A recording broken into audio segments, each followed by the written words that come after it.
ready. I'm ready anytime.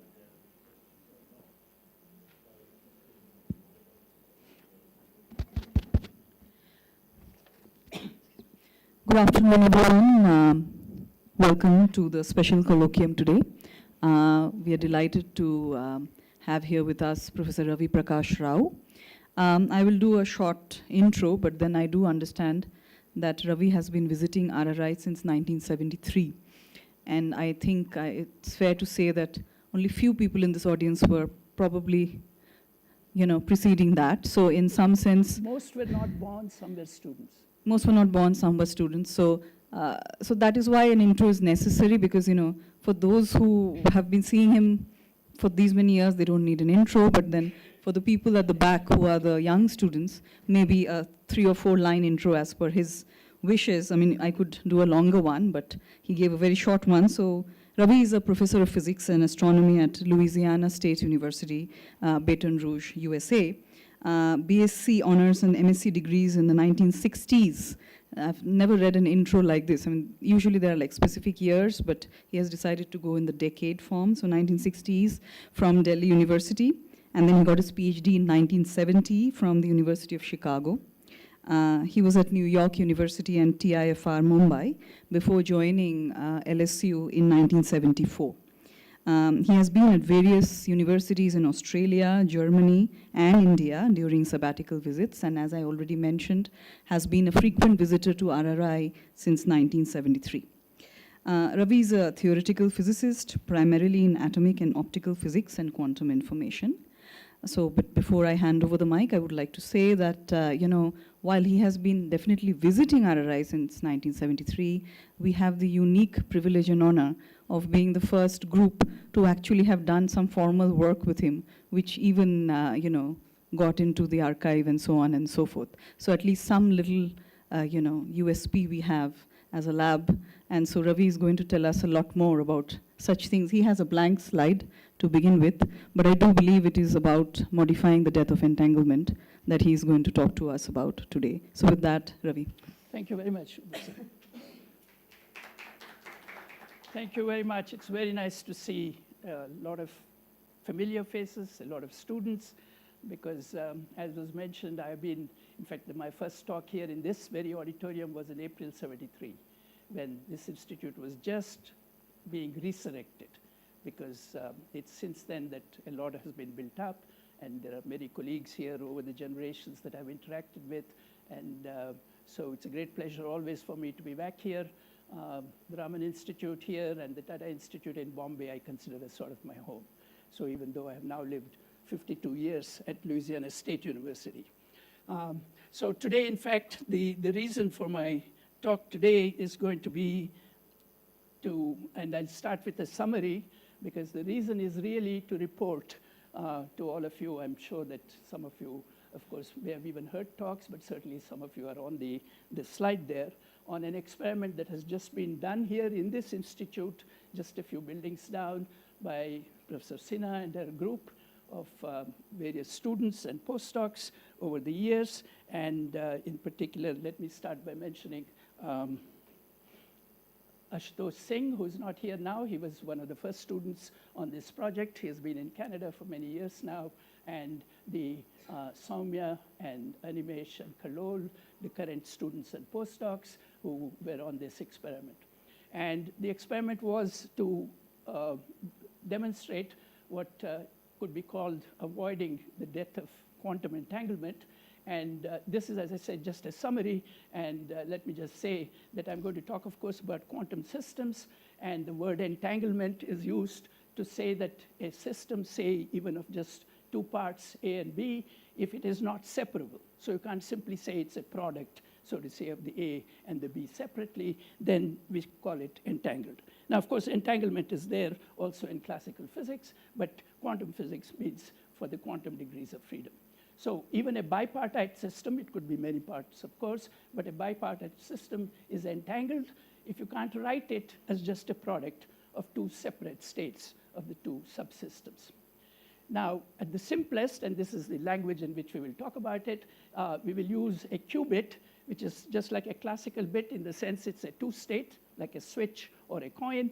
There are only 2 states it's in. But now this is a quantum system, and therefore there is the whole additional features of quantum mechanics, of superposition, and so on, which I'll talk about a little more.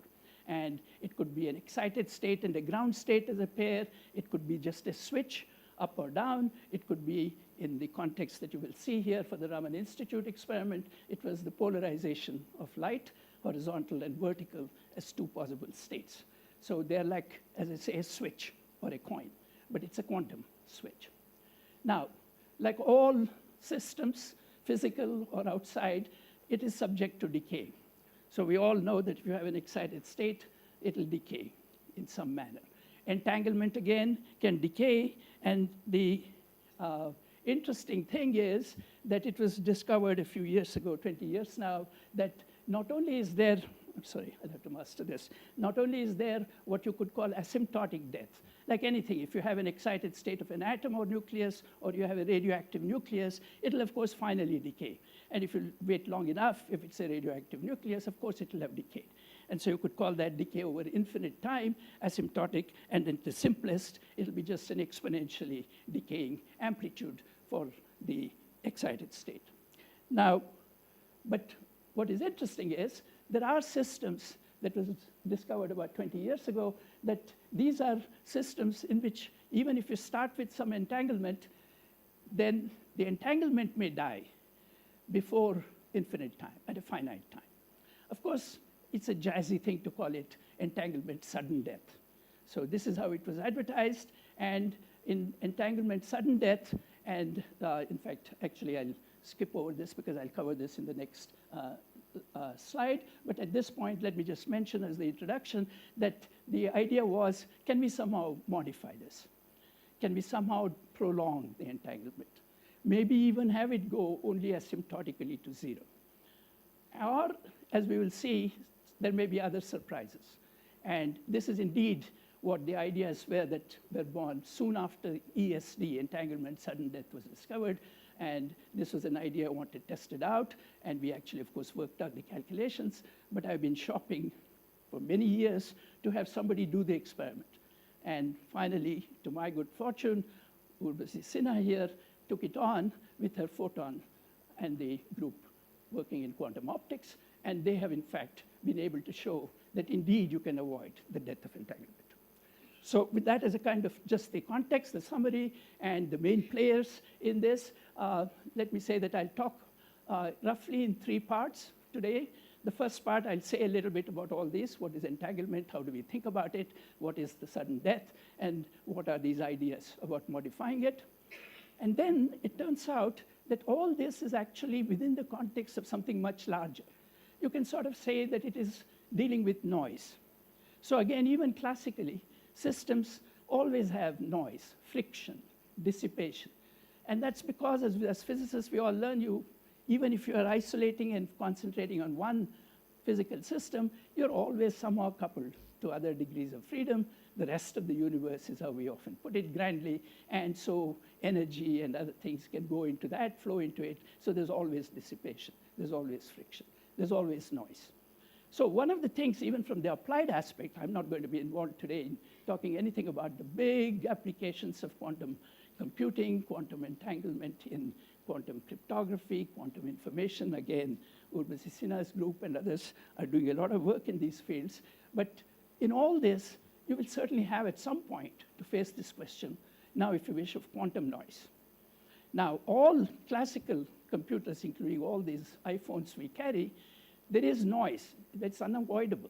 If nothing, a cosmic ray may come and knock your electronic switch from one position to the other, changing a 0 to a 1. So you have to combat that. You will have to do that with quantum bits too, in any quantum application that you will have. Now, quantum systems, again, have their own peculiarities, and noise may be a particularly serious problem there. And it will have some aspects of it, I may get to a bit of that, which you can't simply use what we use now for classical noise correction.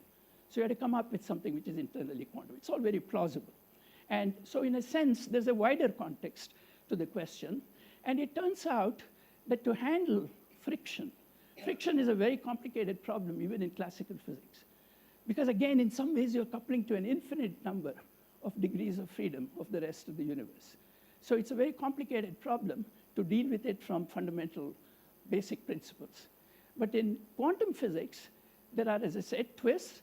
And in fact, it turns out that that itself is interesting. Of course, in our more detailed calculations, certainly the students in this group know, we employ certain techniques for solving this dissipation, and an additional thing which is called decoherence, which simply has to deal with how phase information, because already in optics we have phases, and we have phases, coherence, and that's why you get interference. Raman, I'm speaking in the Raman Institute.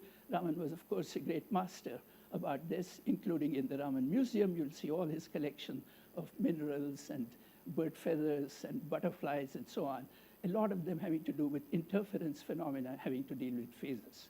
So how do we handle dissipation and decoherence? And it turns out that a fundamental way, and now we are using it a lot, was actually given 60 years ago, even more, by George Sudarshan and his collaborators. Now, George Sudarshan is another name who has been very associated. In fact, when I gave my first talk here, Rad and Sudarshan were sitting in the front row. And Sudarshan was, of course, at the CTS in IISc in those days. But anyway, George Sudarshan, it turns out, had a very prescient paper with two colleagues. I'll mention this. And so what I thought was I would do the second third of the three parts to talk a little bit about this for particularly the students and others, how one handles dissipation and decoherence, and in this formalism, which is attributed to Sudarshan and some others. And I'll get to that. And then the third part, I will talk specifically about the adaptation of all this for the experiment that was done down the campus here at RRI. Okay, with that then, let's start. And let me give you a very simple introduction to the language that we will use for talking about all this. So the whole idea, the whole subject, which we now call quantum information, it embraces quantum computing, quantum cryptography, quantum teleportation, and so on. And the language, of course, that we use is about quantum states. Now, the quantum state, as I said, is basically a two-level, like an up and a down of a switch. Let's call that a 0 and a 1. It's just the convention that one calls the upper one 0. And these are the states. Now, the fundamental thing about quantum physics, already in this first slide, is that unlike in classical physics, it's a completely linear theory. A linear theory means that if you take any linear combination of them with constants, in quantum physics, it's complex, therefore complex constants, that's also a possible state of the system. So for instance, if you take 0 plus 1 or 0 minus 1, it's just one of the examples. You could put more coefficients in front. That's also a possible state of the system. And so this is really the fundamental thing which leads to all these phenomena that lie at the basis of what we'll be discussing in this afternoon. And so in another language, since we use matrices for manipulation, so if you take a state, there are basically still only two states. This quantum bit is still, whenever you are measuring it, you'll see it will be either in the excited or the ground, or you could call it up in spin and down in spin. So 0 and 1. So we can use matrix or vector notation and say that I'll use 2 by 2 matrices. So for instance, I'll say 1, 0 like this will represent one state, and 0, 1 will represent the other state. And so these are my wave functions of these states. But then it's also important, and particularly for the experiment that I'll talk about, is not only do we talk about the wave function, but we talk about what is called the density matrix. Now, I'm sure that for most of you, all this is entirely familiar. And of course, that is simply to take this column vector and, of course, multiply it by its conjugate, which is a row, and that will make it into a 2 by 2 matrix. So the density matrix or the state are equivalently describing this state, this pure state. Now, I use the word pure, and you'll see in a minute why. So these things are our pure states, 0 and 1. This is also a pure state. It is simply a linear superposition of them. And this one, of course, is 0, 1. So if you multiply it by 0 and 1 as a row, you'll, of course, get now the 1 in that position, and that's the density matrix for this.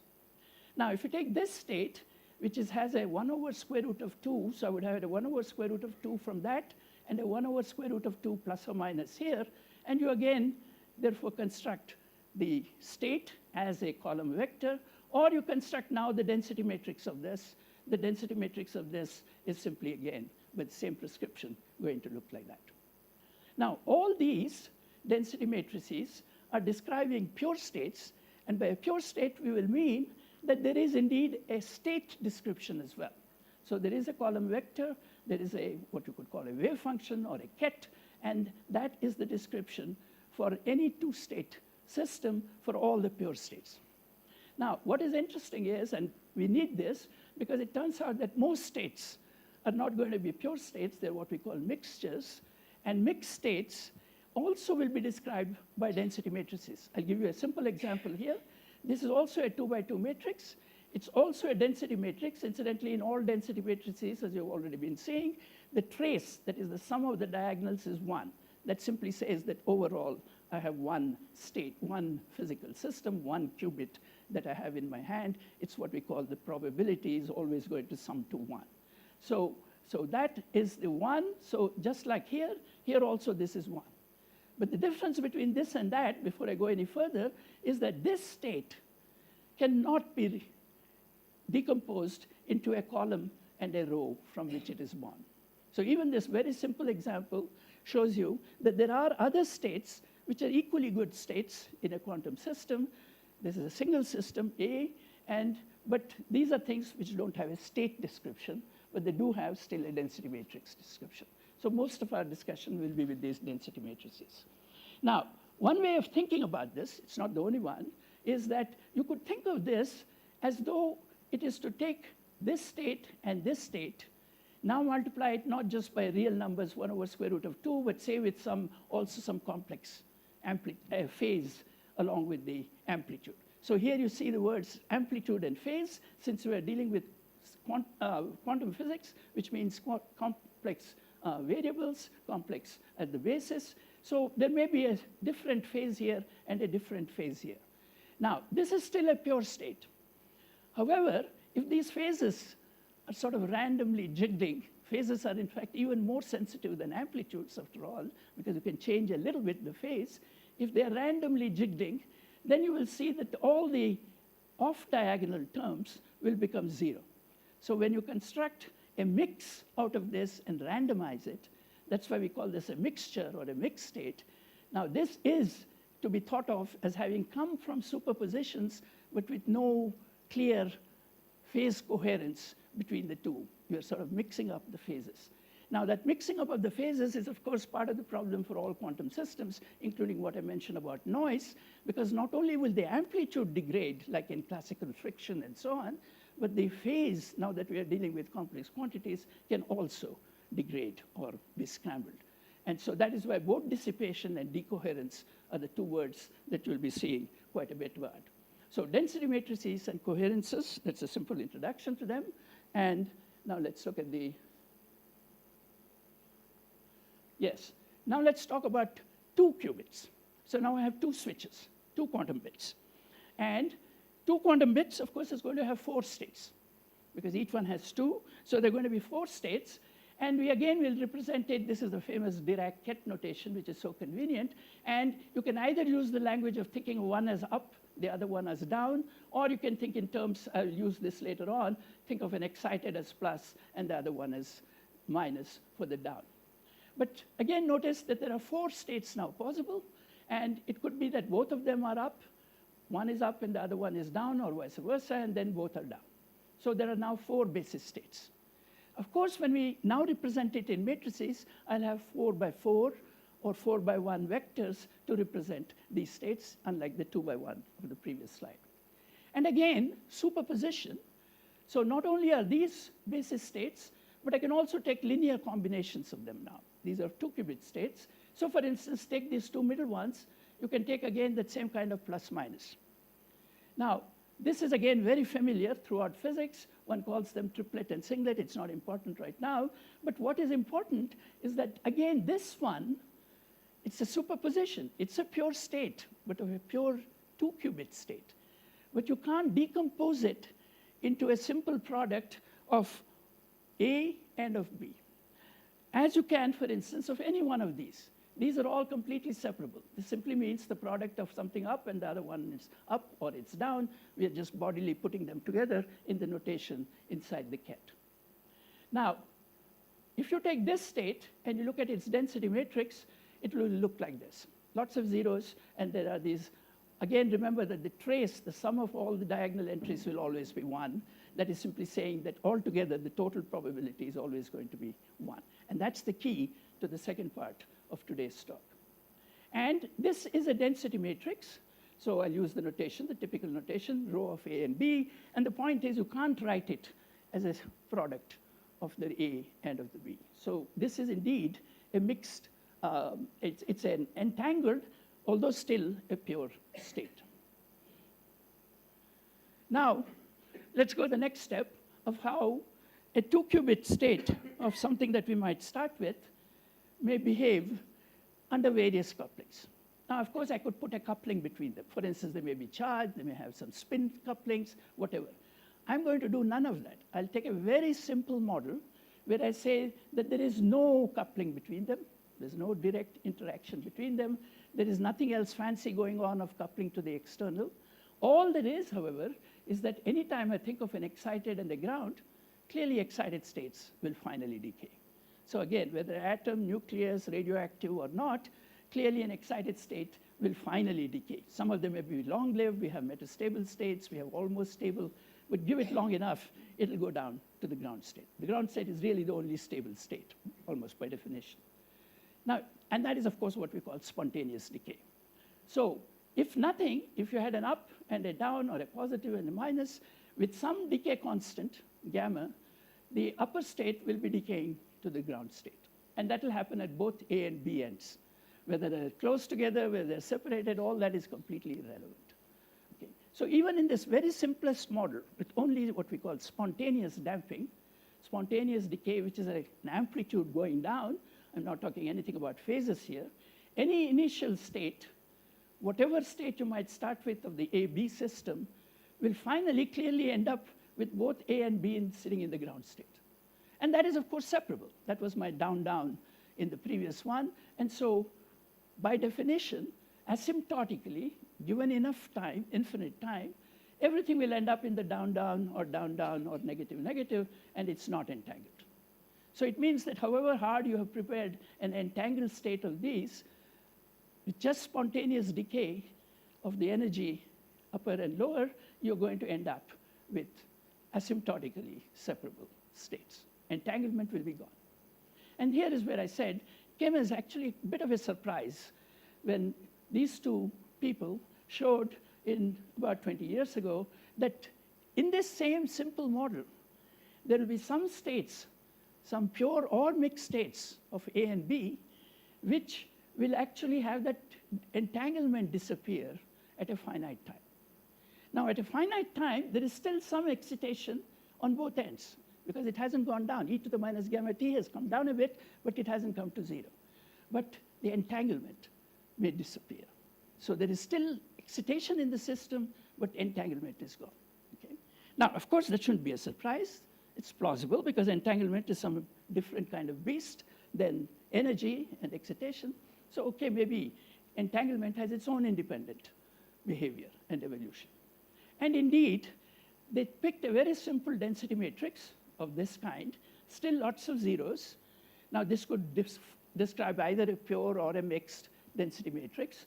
But the point was that, and of course, remember that all the diagonal entries, which represent the probability you are in one of these 4, so A, B, C, and D, which are, of course, because they're probabilities, they're all clearly real positive numbers, typically between 0 and 1, because the total has to be 1.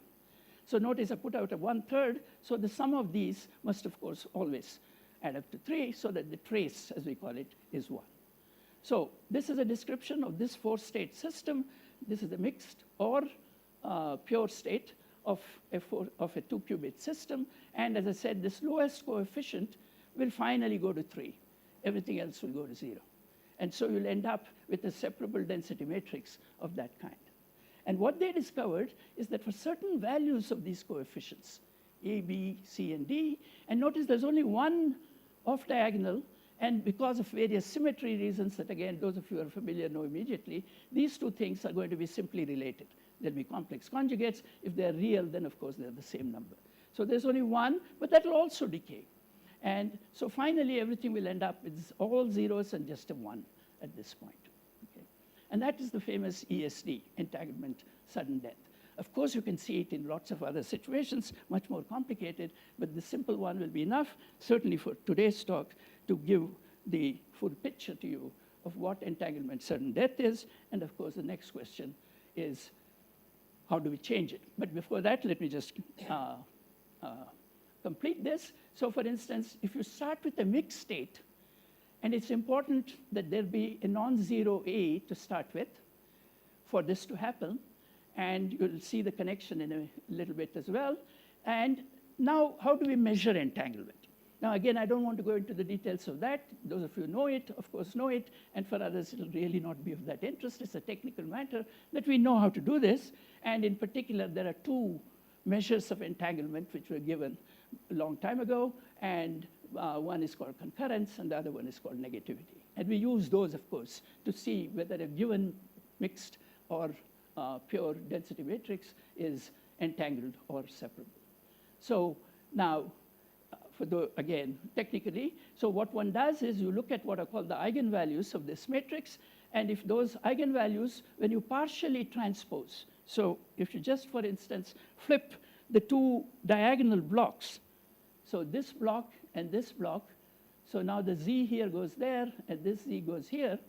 Now, if this thing has negative eigenvalues, we say this was entangled to begin with. So it's a very simple way of checking. You can almost do it by inspection if I pick simple matrices like this with lots of zeros. Okay? And so, of course, what that says is that so long as A times D is greater than the z squared, it's going to be separable. And now you see why it's important that A had better not be 0 to start with. Okay?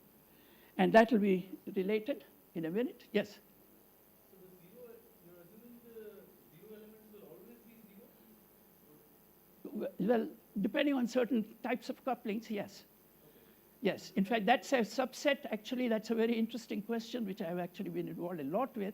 And that instead of always dealing with all these things, filled entries, it's enough to actually keep some of them 0, because it turns out that under a wide variety of operations, those things are going to stay within that family, so to say, of those zeros. In particular, these two zeros, these two, and these two, 8 zeros, and these are what we call X states. Because as you can see what it looked like, I won't go into the details today, but this is 1, and this is 1 that looks like an X. So only non-zero, I could have had a non-zero element there as well. All those states can be a family in which you keep going around and around within themselves. There's no SZ in this business. We'll have to talk about that. I'm not going to use the SZ or triplet and singlet here. Okay. But it's simply that all operations will preserve that X state character. So if you have independent damping for the two qubits? Yes, even then, if you are in an X state, you will stay within an X state. Okay, so that was the sudden death. Now let's see. I'll give you an example. Very simple example. So here, for instance, is one of the simplest that you can think of. I pick almost all numbers as just 1 or 1/3, and this is of that class. And now this is initially entangled. You can check, because if you just place the 1s and 0s here, you can immediately see there are negative eigenvalues. But this entanglement will go down, and I'll give you graphs of that. And finally, when it reaches a configuration like this, you will find that the entanglement is gone. This particular one is separable. It becomes just a product of a rho A and rho B. Again, I won't go into the technical details. I'm very happy to talk with you. I'm still here after the talk. And it turns out that indeed, this is a very simple density matrix which will show entanglement sudden death of the type that was predicted by Yu and Eberle. And two different groups a little later, one in Caltech and one in Brazil, actually experimentally demonstrated this. So now it is experimental, it's physics. I'll harp on this a little more. On the other hand, just to sort of whet your appetite, I take another density matrix which looks almost very similar. In fact, incidentally, notice here, if this had been a 0, of course, I would change these numbers to a half. That was my pure entangled Bell state I had on the previous, what I call Bell states. And I basically made it into a mixture by putting in a little bit of that 1/3 there. But if instead I made this, which is again that same 1, 1, 1, 1 entangled of up, down, up, but now I mix in a little bit on the lowest end. Now it turns out that this state never shows sudden death. It will only go asymptotically to 0, so it's always entangled. So you see the very simple difference between these density matrices, but entirely different outcomes. Okay? In fact, this was almost the beginnings of my thoughts on this, because as soon as I saw something like this, you of course think, now that is strange. What can account for this difference of just one change between what was up, up, and what is down, down? And of course, it's almost obvious to anybody. You say, what if I were to flip the role of being up and the down or up excited and ground? Will that change, therefore, entanglement sudden death? And of course, an idea is an idea till you do a calculation. And at that time, I was actually visiting a German institute, and with 2 other people there, we worked out what is going to happen to such density matrices with just spontaneous decay. And again, I'm taking that same density matrix with all ones except some zeros. And it turned out that, yes, indeed, entanglement is going to decay. Entanglement is going to decay and end at some point. It doesn't matter. This runs from 0 to 1.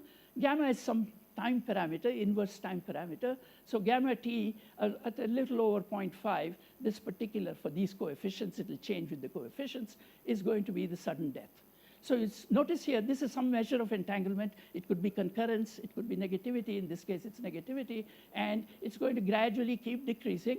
But then suddenly at this point, it has become 0, and then it stays 0. So entanglement suddenly dies at a finite time and not all the way out to infinity.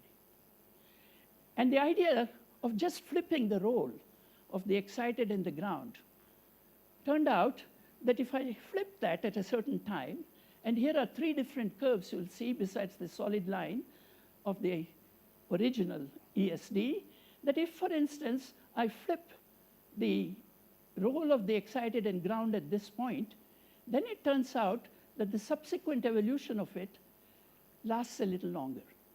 It still goes to ESD, but now somewhere around 0.7. So I have delayed the ESD, the sudden death. If, on the other hand, I switch it even much earlier, this is all in time, so much earlier, then it turns out it follows another different path. And this time, it never hits the horizontal axis, except asymptotically going down at infinity. So you really completely averted sudden death. You'll only have, of course, the exponential death, which all of them will have. Now, to our surprise, when we did this calculation, we found that if I switch, of course, I have to switch before sudden death has happened, but now say I switch somewhere over here, then it turned out that actually the sudden death is speeded up. It actually disappears even earlier than when it would have had if I had done nothing. Okay. So this is the idea, that depending on the time over which you make that switch, if it lies in sufficiently early, I can actually completely avert sudden death. If it happens in sort of an in-between, then it can delay it. There's still sudden death, but it's delayed. On the other hand, if you do it too late, then it actually hastens sudden death. Okay. So that is the context. And I'll show you the calculation itself before I get to the more detailed things that can be done with this for those of you interested.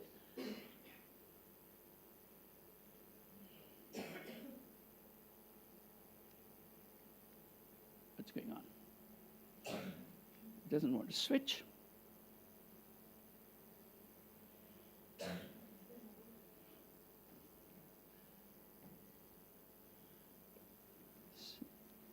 It seems to have failed.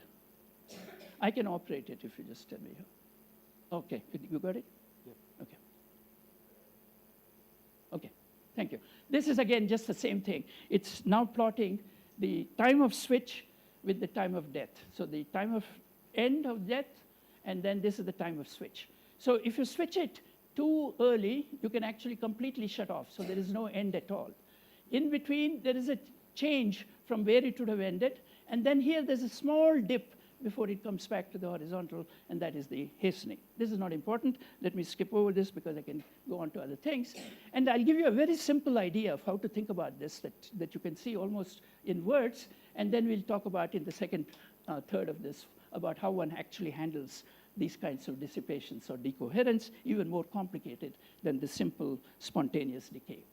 And the idea is actually extremely simple, and that is that in that density matrix, remember there was only one off-diagonal term, which I had called Z. Now that had a plus minus and a minus plus, and the plus is going to decay to the minus. So of course it's going to decay with an exponential minus gamma t. Okay? And since it's alone by itself, that's all that happens to the off-diagonal term. Now the 4 diagonal terms, which represent the populations of the 4, are going to also have some kind of coupling, and this is almost like a radioactive chain. So if you have the radium nucleus, it keeps emitting alpha particles, ends up finally as lead or whatever. And so if you have any chain, we're all very familiar with this. If I had a plus-plus, when it decays, so of course it's going to cut down the plus-plus, but now by minus 2 gamma, because each one has a gamma with it. But as it decays, it's going to populate plus-minus or minus-plus. So it's going to put in a gamma and a gamma into the plus-minus and the minus gamma. Exactly similarly, if you think of the plus-minus, it has 1 plus, so it will decay with a minus gamma, but in doing so, it's going to populate minus-minus with a gamma. And the same thing for this guy. And of course, this minus-minus stays undisturbed. And it's really just this very simple set of chain decays, daughter, parent type of connection that you can actually solve, and that's good enough. It gives you all the results that you want. But I will, of course, give you a little more technical way of how one handles more general dissipation and decoherence. But here is then the story for this point, that indeed that entanglement is going to decay, and the mixed state evolution I can follow, and that way whatever was initial is going to be lost. Now this is the pure Bell state with only entries here, and that will only end asymptotically, but other states can end at a finite time. But now I might be able to change the time evolution of this. Okay, with that now, let me start on the second third of this, and that is how does one solve with dissipation and decoherence quantum equations? So first, let me start without any dissipation decoherence, which is the more familiar one to all of you, and that is that if you solve the Schrodinger equation, so you have some kind of time evolution with the Hamiltonian, of course you start at unit as the starting point, and then so whatever the state that ket I had or wave function, at a later time will be simply the operation of u on it. A density matrix, as we know, the u comes with its adjoint on either side of the density matrix. Now the important point here is that when this is a quantum Hamiltonian with operators which don't commute, you can't simply integrate this equation, which classically looks like a very simple thing to integrate a first order differential equation. You can't simply write it as an exponential. This is very familiar. This is where you need things like time ordering and so on. But however, what we realized, that this is again an area that I worked in for a while, is that for certain types of problems in which you have a finite set of operations, as in all the qubit problems, then you can actually do something much simpler. You can argue that any solution of an equation like this can always be written as a product of several exponentials. Not a single one, but a product of several exponentials where you put some kind of time-dependent parameter and then some operators. Now, if there's a finite set in which these operators close, that's called a Lie algebra, then there is some simple identities. Again, I don't have to go into the details so that I can get to more things in this talk. You can actually show that this will always work to solve such equations. And we call it a method of unitary integration. Again, there's a whole literature on that, which I've listed there. And for those interested, we can talk about this a little more. And in fact, that is one of the ways that we actually should think about this description that many of you are familiar. For a single qubit, we call what is called the block sphere.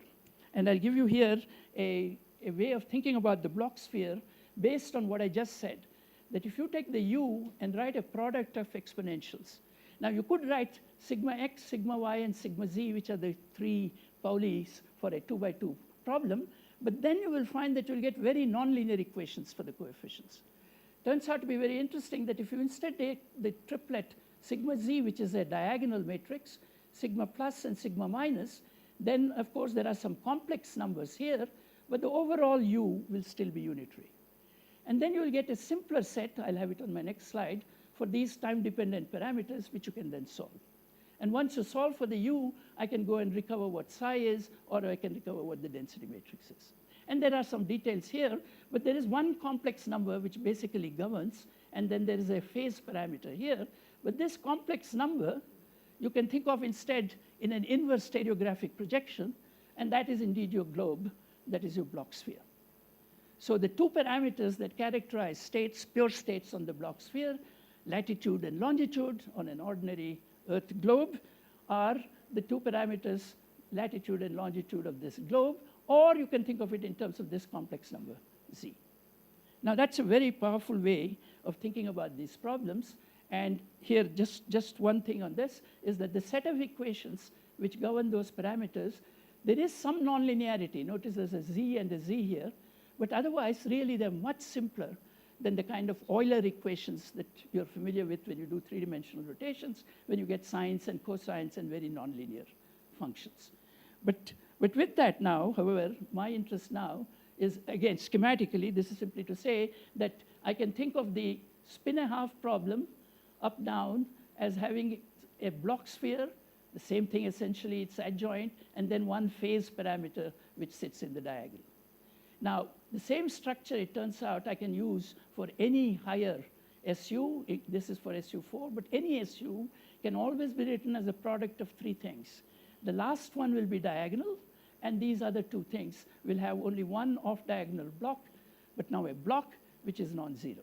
But again, details are not important here, and this is simply a picture for those of you interested in Bloch spheres that you may not have seen, but this is now the counterpart for a 2-qubit.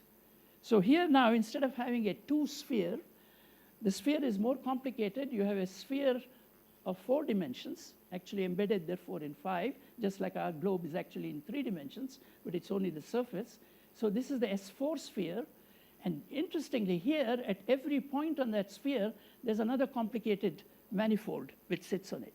Of course, it's more complicated for 2 qubits, but notice how simply geometrically you can think of this as related to the Bloch sphere for a single qubit. Anyway, this is another part of the story that I have already even talked here a couple of times, but I'm not interested today. But now let me talk about how do we now introduce dissipation and decoherence, not just unitary evolution. And for that, as I said, the basic formalism was actually given by Gorini, Kosakovsky, and Sudarshan, and Lindblad independently in 1976. And I'll tell you more about that. But it turns out that there was actually a precursor to this, which was in 1961, when Sudarshan with 2 junior associates, P. Matthews is still in Madras, and he's in his 90s, and Jayasita Rao, when they were at Rochester, they wrote this very interesting paper in 61. Jayasita Rao is actually the daughter of a local celebrity in Bangalore, Nittur Srinivas Rao, who was even Chief Justice of the Karnataka Supreme Court and then later Central Vigilance Commissioner. But this is a paper in which she was one of the co-authors. And she died very recently, a few months ago, at the age of 95. But Sudarshan, of course, is long gone, unfortunately. But these 2 groups independently came up with the way we now use throughout quantum information. But as I say, there was a precursor paper already in 61. And the equation itself is now often called the Lindblad equation. I like to call it the GKLS for all 4 people involved. And this was the part that you had previously, where you had only the unitary evolution from a Hermitian matrix. That's sometimes itself given a name. This goes back long ago to people like von Neumann and Liouville and Bloch of the Bloch sphere, and that is the Bloch equation. But now what these people did, the GKLS, was to add a term like this. Now I'll lead you through this a little bit because the structure of this is what is interesting, not so many the technical details. But if you add a term like this, again notice there's a density matrix, but now I have some other operators, and you may have many of them. And so you can sum over them, and you have a very simple structure. You have an L dagger L with rho, the other way around, rho with L dagger L, and then there is a rho sitting in between the L and the L dagger, and what is crucial is this -2. Now with this -2, incidentally, you can rewrite this in an alternative form using just commutators with this nested commutator. Now these L's have been given the name Krauss operators, and with these Krauss operators you can handle various types, whether it's amplitude dissipation or decoherence or phase and so on. And you may have many of them, as I say. But what is important, as you notice immediately visually, is that rho occurs always only linearly. So it preserves the linearity that we want. Also, this -2 is such that if you take the trace of this thing, in trace, as you will know, you can permute these three operators. So this is the same as rho L k dagger L, which is this. And here again, I can permute that, and it's rho L k dagger L. And therefore, this trace is 0. And that is why it preserves the trace. It preserves the trace. Even more interestingly, and that is where the 61 paper comes in, these are what we call completely positive. So all the eigenvalues, which represent probabilities and should be positive, remain positive between 0 and 1. So these are what are called completely positive maps. And these are the people who originated this, along with Krauss. But there are many precursors, actually. It's interesting that if you look back at this, you find that actually some of the early statistical quantum physicists, like Swansig and Bloch, Landau certainly, my own PhD advisor, Fano, in '57 had a very influential Reviews of Modern Physics article. So all these ideas actually go even further back. But really clearly stated first was the famous 61 paper, and then these two 76 papers. So that's the formalism that we will use. And now the twist on that is that this is now not in this simple Hermitian form. So can I still argue, as I did before, that I can write a series of exponentials? And here it turns out that indeed it is. And the reason is actually quite interesting. So in a simple 2 by 2 matrix, you have two diagonals, and you have one off-diagonal term and its complex conjugate. And of course, since the sum of them is always 1, there's really one independent parameter, a real parameter. And then these two things, you can either take the real part and the imaginary part. So there are really 3 parameters. So in a certain sense, even though that problem looked as though the rho was sort of in between operators and so on, is really of the same structure, that it's a first-order differential on an eta, but now it's a 3 by 3, and the L, which is a 3 by 3 matrix, instead of the original 2 by 2. So it becomes a little larger in space. More generally, if you have an n by n initial problem, this has become an n squared minus 1 problem. But again, technically, a little more, of course, complicated. And then there are various symmetries. I'm not going to get into it here. And here is simply an illustration to show one particular result, which an undergraduate student did many years ago. And that is that if you take, for instance, without any damping, without gamma equal to 0, then it just simply oscillates back and forth between totally in rho 2, at which point rho 1 will be 0, or entirely in 0, there's some oscillation, and it keeps damping. So this is the rho 2, and here is the off-diagonal term. It has more oscillations and so on. But now if you introduce some damping, this is with a little bit of damping. Of course, everything goes down a little bit, and same with the coherences. These off-diagonal terms we call coherences. But then if you put a lot of damping, you get this last one, where everything evolves finally to just a half. So you get that half-half, which was on one of my first slides. And what is very interesting is the following, that if you trace the entropy of this system, you started with a pure state, so the entropy was 0, and it simply gradually increases. It actually goes to square root of 2. So in this case, so the entropy increases, you land up in mixed states. Okay. So you can go from pure to mixed states. You can also go from mixed to pure. That's another interesting twist. But all of these can be handled through this GKLS equation formalism. It's a very powerful method, which is why it's being used a lot now today. So in a way, it's a pity that Sudarshan isn't here today to see how much of an influence his papers have had in the field of quantum information. Okay, now let me get to the last third, and I'll be short on this deliberately so, because this is now going to be the experiment done here, and there are people here, students and Professor Sinha, who can give you a much more on the details, and you've probably already heard, but you can certainly hear more talks on this. But what I'll just talk briefly is how this experiment was done to fit into the context that I've just sketched. So I'll take a few minutes. So, and here, of course, the first thing is, when you want a qubit, of course, now I want to do experiment. Incidentally, I often say that I'm not an experimentalist. I'm a theorist. In fact, the last experiment I did was in graduate lab 60 years ago. Okay? I'm also not religious, but I'm a preacher. And all students over the years that I have taught, whether freshmen or senior graduate students, know one maxim I preach, and that is that physics is an experimental subject. So a good idea, beautiful math, all that is fine, but till you do an experiment, it's not yet physics. Okay? This is why I think this is so crucial, that the experiment has now been done. Now, it has to be done in some platform.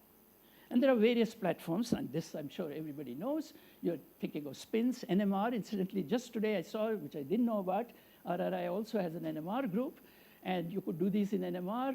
You could do it in trapped ions. You could do it with neutral atoms called Rydberg atoms. You can do it with certainly Josephson junctions. That's how IBM is putting all its money for qubits. But you can also do it with photons, which is the Raman Institute experiment I'm going to talk about. In the Raman Institute experiment, the two states are not an excited and a ground or a spin of an NMR, but it's the polarization of the photons, polarization of light, which, as we know, you can think of as either vertical or horizontal. So let's say arbitrarily I'll call V as my 0 state and H as my 1 state. So everything I've said has to be adapted in this language. Okay.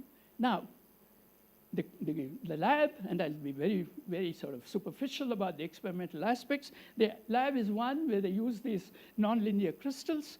They shine a laser light, and it splits it into two beams, and that's where you can do all these two-photon interferometry and so on, and they're often called a signal and an idler pair. And the idea now is, how do I do this 2-qubit entanglement sudden death experiment? And that is to say that I want to go from the V to the H, just like an excited state decays. But notice here there's no energy. It's not an excited and a ground, and there is no, like in NMR, you have aligned it with the magnetic field or not, and then you flip it. But you still want to mock that. There is no energy here, difference. There is no time. But what you can do, and that is, of course, the merit of optics, is that you have all these half-wave plates, beam splitters, and so on. Again, as I say, I don't have to carry new coals to Newcastle, but you can rotate using these optical elements from the V to the H. So in a way, I'm simulating the time. Continuously rotating from V to H is the analog of the decay in the excited ground in other platforms. So the angle of that rotation plays the role of time. And indeed, the mapping is very interesting, that e to the minus gamma t, or 1 minus that, which is the residual, which is left, is now instead handled as the sine squared of an angle.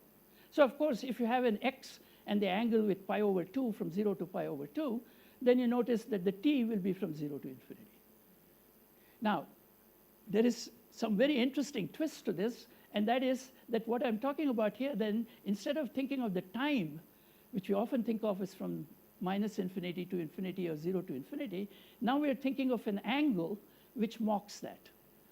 Now, actually, I don't want to go too much, because I could give a whole colloquium or probably endless discussions on the nature of time, whether time is cyclic or whether it is linear. Now, actually, here we had to force ourselves, because of the experimental platform, to think in the language of a finite or a cyclic parameter. And with that, we were able to do the experiment. Again, just you can immediately see the language, that we can actually go from V to H by rotating continuously. And if I want to flip the role of V to H, again, I have my half-wave plates and so on. So I can flip from H to V. And that is exactly how this experiment was done. Now, not to take away, it takes a long time. It took many years. It took many graduate students, in fact, successive generations, to finally have this done. But it has been done. And this last thing is simply for, as I said, other discussions. And that is that my own picture is that time is not linear. In physics, linear time, I think, is a complete fiction. In fact, it has led to endless confusion. The only concept of time that is relevant is really frequency. inverse time. Of course, you might say it's just the same thing.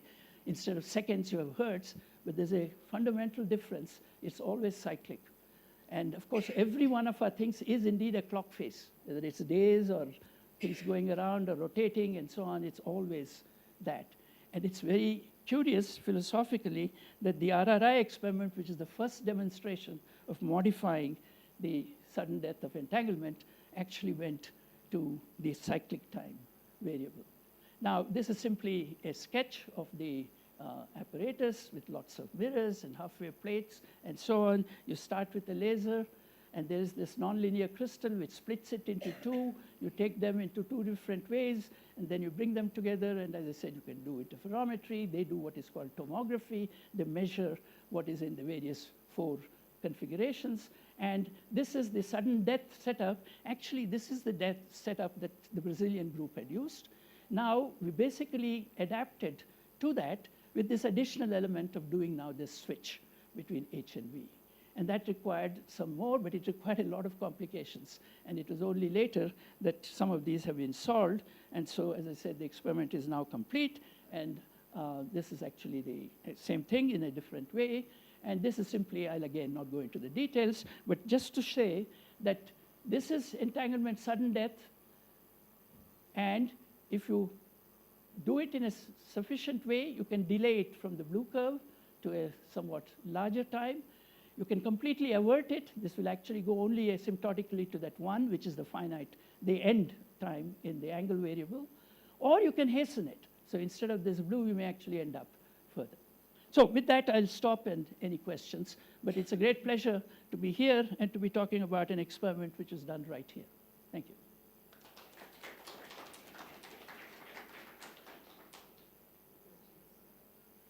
Thank you very much, Ravi. Thank you. Sorry, I just talked twice. Not at all, no problem. You know it also. I So, have a fair idea, yes. Any questions from the non-pre-club? Yeah. yes, please.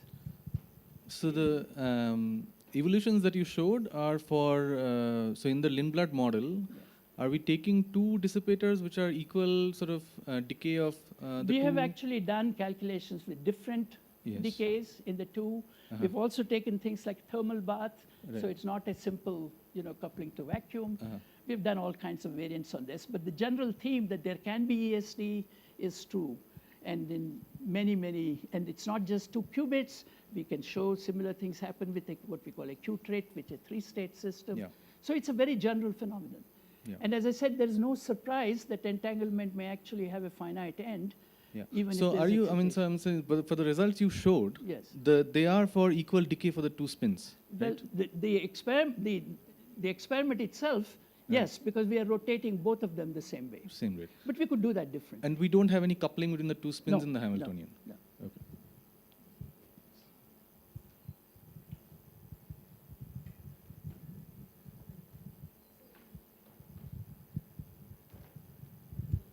In the experiment, the rate at which we rotate the plate somehow sets the time scale for the decay, Yes, is it not? exactly. So, So the vertical is rotated continuously down to horizontal. okay, Horizontal is not touched. okay, So we split the thing with these beam splitters, polarization beam splitters. right. So the horizontal part we don't affect, And but in the other one we put this plate which is turning. turning.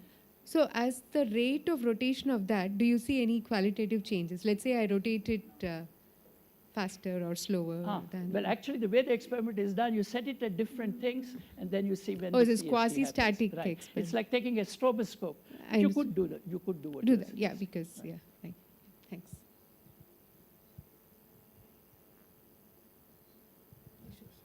So you said that there is a particular time before which you have to apply the pulse. Yes. What's Because, of course, before it's ended. Right. Because once it's gone, you can't. Incidentally, again, it's interesting that you say, because we've also seen what is called entanglement sudden birth. Uh-huh. So you could have no entanglement, and then suddenly there is entanglement. Of Uh-huh. course, where did it appear from? It's from some coupling. So one of the things we did was to see that when entanglement sudden death happens, is there still entanglement somewhere? The obvious thing is to look at the bath. But the bath is a very complicated thing. So we modeled the bath itself with qubits. Yeah. And then we found that indeed entanglement will appear there. But what is very interesting, and therefore that is sudden birth. But what is very interesting again, and these are all counterintuitive, but there's no reason why that can't happen. Where entanglement dies in my first 2 qubits is not the moment where the entanglement appears in the other. It will appear. Sometimes it appears earlier. Sometimes it appears later. So entanglement as a whole, of course, you should follow, but there is no conservation law of entanglement. Yeah, that's fine. So what sets the time scale for this? The time scale is, in this case, there's only Yeah. one time, and that There's is only your, this rate. your spontaneous rate. So There it's is some no other particular time fraction of that time. So where that's it why has to apply everything the I kick. plot, I always plot with gamma t. So Right. you could bring in any kind of other Okay. time. So there is no absolute time in this problem. Mhm.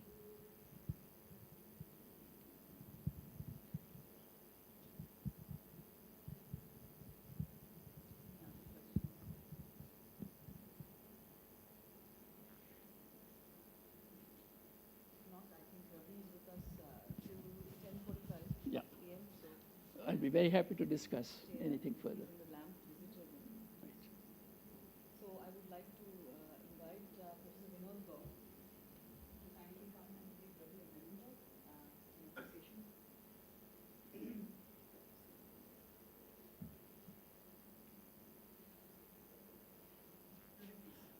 Well, this is a very special honor. Yes, I thought it, since he is in the audience. So, Ravi, I believe this is the volume. Yeah, I see the RRI. Because he already has the Raman. He has given a few talks at RRI. Does everybody know the name Pancharatnam, the youngsters? Good, I hope so. Probably one of the great physicists. It's a pity he died young. Here it is, Ravi. Thank you very much. It's an honor. Thank you. Thank you. Do that. Thank you. I think the photograph is not good enough. Oh, okay. Then we'll redo it. That's something, again, notice the repetition of time, right?